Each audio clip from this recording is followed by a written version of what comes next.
Hi guys, latest update sa ating DIY. Yan na ilagay na ni Handyman yung ating drywall dito sa living room. Oh, 'di ba? Nailagay na niya guys, kani-kanila lang. Ayan. Ang kulang na lang ay banda dito. Ayan. Kasi gabi na kaya he need to stop working.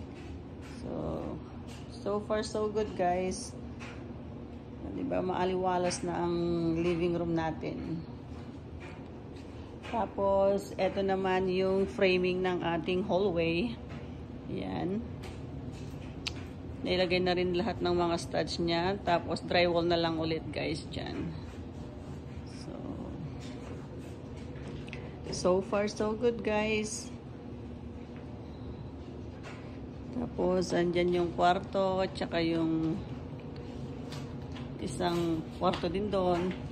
Ayan. Pasensya na guys at medyo magulo pa at very messy pa siya. Ayan. Kailangan pa yung ilagay sa labas.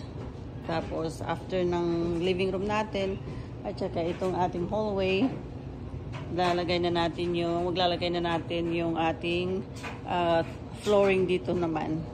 Tiles siguro ang ilalagay natin dito sa hallway guys. So stay tuned for more updates guys. Thank you so much for watching. Bye.